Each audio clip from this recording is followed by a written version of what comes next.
तेज बढ़ गई। बेचारों को काटो तो खून नहीं। बसंत कहने लगा, भाई तुमने सुनी इन दोनों की बातें? यह दोनों अपने पिछले जन्म का कर्जा चुकाने के लिए बैल बने हैं और हमें इस जन्म का कर्जा चुकाने के लिए अगले जन्म में गधा बनना पड़ेगा।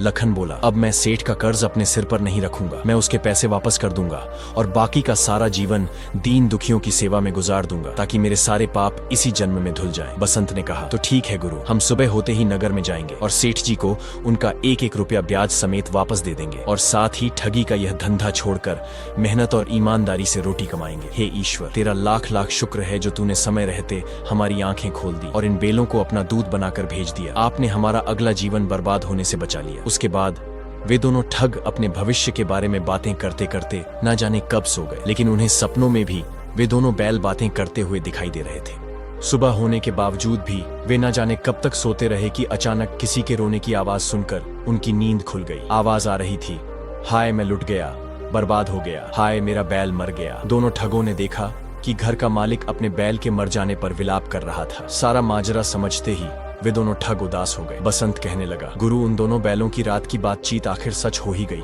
और उनमें से एक बैल ने दम तोड़ दिया। हाँ, वह अपने मालिक के पिछले जन्म के कर्ज से मुक्ति पा चुका है, जबकि वह बूढ़ा आदमी अभी भी विलाप कर रहा था, हाय मैं बर्बाद हो गया। अभी वे दोनों ठग किसान को दिलासा देने की सोच ही रहे थे कि तभी वहाँ पर एक हट्टा कट्टा आदमी डंडा हाथ में लिए हुए आ धमका और बूढ़े आदमी से कहने लगा, अरे ओ बूढ़े, आज तूने मेरा कर्ज ब्याज समेत लौटाने का वादा किया था, देख मैं आ गया हूँ, मेरा पैसा मुझे दे दे। ब्याज समेत पूरे 500 रुपए बनते हैं। बूढ़ा किसान कहने लगा, मुझ गरीब पर तरस खाओ और मुझे कुछ दिनों की मोहलत दे दो, मैं तुम्हारी पाई पाई चुका दूंगा। बकवास बंद कर बुड्ढे, अगर तूने इसी समय मेरे पैसे नहीं दिए तो मैं तेरा यह बचा हुआ बैल भी लेकर चला जाऊंगा। नहीं नहीं, मुझ पर दया करो, देखो पहले ही मेरा एक बैल मर गया है, तुम मरो या तुम्हारा बैल मरे, मुझे इससे कोई मतलब नहीं है। मुझे तो केवल अपने पैसे चाहिए, वरना उसके बदले में मैं तुम्हारा बैल ले जाऊंगा। अब देर न लगाओ, जल्दी से मुझे पैसे दो। बूढ़ा आदमी कहने लगा, भाई मेरे पास तो एक फूटी कौड़ी भी है नहीं, तुम मुझे कुछ और दिनों की मोहलत दे दो तो मैं तेरी रकम ब्याज सहित लौटा दूंगा। उसके बाद रघु ने बिना कुछ बोले बैल को खोला और उसे डंडे मारता हुआ अपने साथ ले गया। दोनों ठगों में से बसंत ने कहा, भाई मेरे विचार से तो हमें अपना समय बर्बाद न करके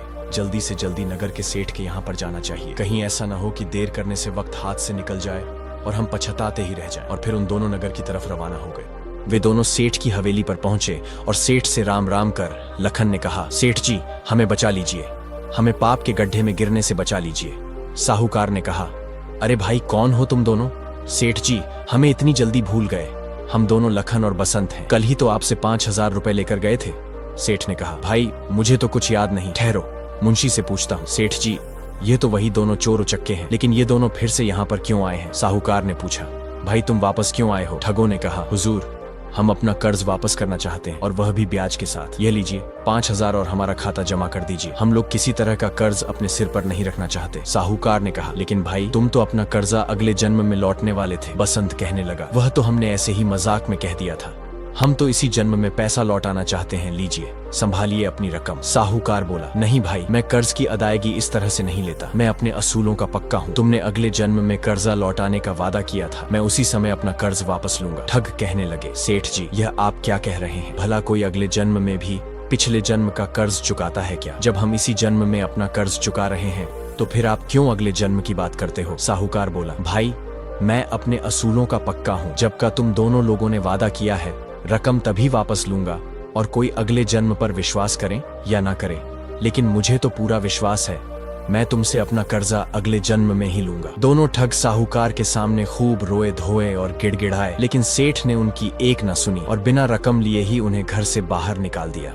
बसंत कहने लगा, भाई यह सेठ का बच्चा तो बड़ा ही काया निकला, लगता है अगले जन्म में हमें गधा बनाकर ही छोड़ेगा। तुम जल्दी से कोई उपाय करो भाई, जिससे हम इस सेठ के कर्ज से मुक्त हो सके। लेकिन लाख सोचने पर भी उन दोनों के दिमाग में ऐसा कोई उपाय नहीं आया। वे दोनों रोते बिलखते हुए एक तरफ बढ़ते चले जा रहे थे। उधर दोनों ठगों के जाने के बाद सेठ अपने मुंशी से कहने लगा, क्यों मुंशी जी कुछ समझ में आया? नहीं सेठ जी, मेरी समझ में तो कुछ भी नहीं आया, मैं तो सिर्फ इतना जानता हूँ कि उन दोनों ठगों ने आपका कर्ज आपको वापस लौटाना चाहा और आपने नहीं लिया। सेठ बोला, अच्छा तो समय आने पर समझ जाओगे। दूसरी तरफ